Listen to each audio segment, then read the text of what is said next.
Africa grows cocoa, but much of the chocolate is made elsewhere. Africa mines the cobalt, but most of the batteries are made somewhere else. Africa pumps the oil, but often imports refined fuel back at higher price. That is the paradox. A continent rich in raw materials, but still too often pay the smallest share of the value chain. And this is not a small problem. UNCTAD still classifies an economy as commodity dependent when more than 60% of its merchandise exports are commodities, and commodity dependence remains widespread across Africa.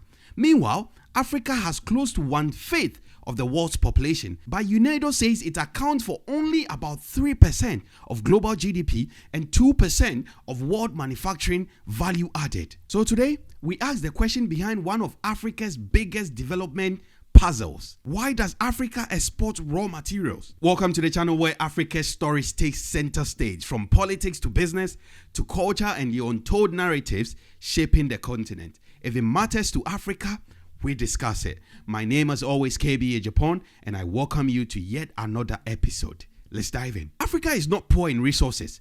It is rich in the things the world wants. Cocoa, coffee, tea, cotton, copper, cobalt, manganese, platinum, oil, gas, gold, phosphate, timber. Bro, the list goes on. But look at the trade pattern, and a troubling logic appears. UNCTAD says Africa's integration into high value added segment of global supply chains remains low, and in its 2024 report, it noted that only 16 of 54 African countries sources more than 0.5% of their intermediate imports from within the continent.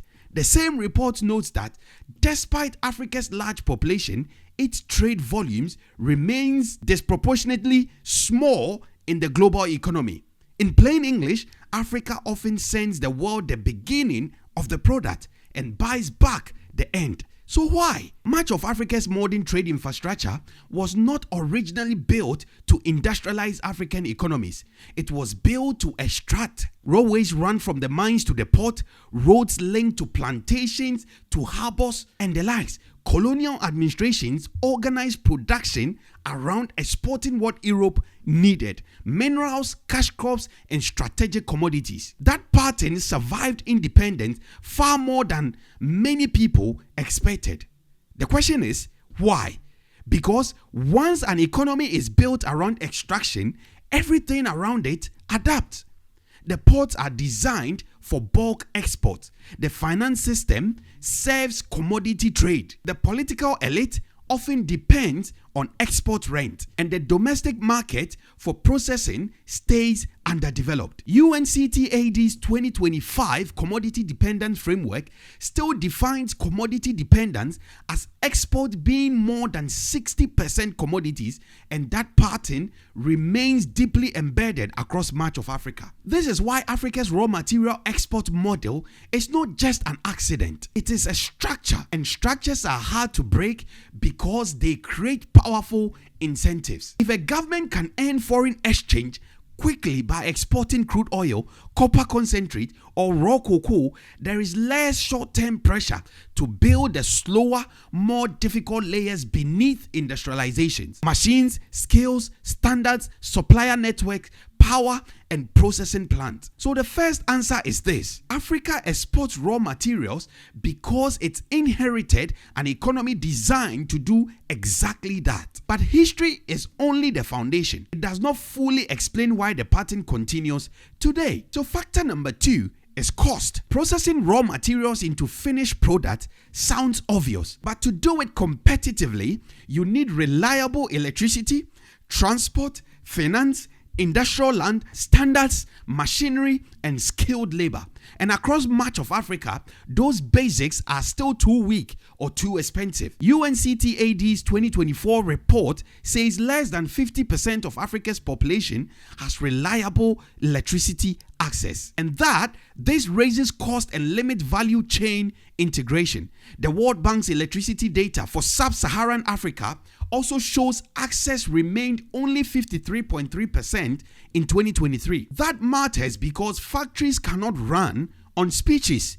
they run on power, and they also run on logistics. A World Bank manufacturing study found that poor trade logistics in Africa can raise production cost enough to wipe out labor cost advantages, while long unreliable delivery times make it difficult for firms to win large time-sensitive orders. This is the part people often miss. Africa does not only struggle because it lacks factories, it struggles because the environment around the factories is often too expensive, too unreliable, or too fragmented. If moving goods to a port is slow, if customs are unpredictable, if electricity is patchy, if imported machinery is costly, if local suppliers are weak, then it becomes easier to export the raw materials than to process it. UNAIDO's Africa's fact sheet captures the scale of the problem. Africa has around 1/5 of the world's population, but only about 2% of global manufacturing value added. So the second answer is this: Africa exports raw materials because in too many places it is still cheaper and easier to dig, harvest, and ship than to transform. But even that is not the whole story, because sometimes African producers do try to move up the value chain and the global system pushes them back. And that moves us to our third factor, the international systems. The world economy does not reward every stage of production equally. The cheapest, least complex stage is often extraction. The most profitable stages are usually processing, branding, technology, finance, and distribution. And those higher value stages are concentrated elsewhere. UNCTAD warned in March 2025 that tariff escalation still discourages developing economies from exporting value-added goods. In simple terms, finished products often face higher tariffs than raw materials or intermediate goods, which creates a disincentive for countries trying to industrialize through processing. So even when an African country wants to export processed cocoa, refined metals, or manufactured goods, the market can be tougher than it is for exporting the raw materials. Then add one more problem: regional supply chains inside Africa are still shallow. UNCTAD's 2024 report found that only 16 of the 54 African countries source more than 0.5% of their intermediate input from within the continent. That means many African firms are not yet embedded in dense continental production networks. And without those networks, industrialization becomes much harder. For instance, a mine needs equipment makers. A cocoa processor needs packaging firms, gold chains, finance, testing labs, transport, and energy. A fertilizer plant needs chemical inputs, ports, gas, and regional demands. The World Bank's work on industrialization in sub-Saharan Africa makes this point clearly.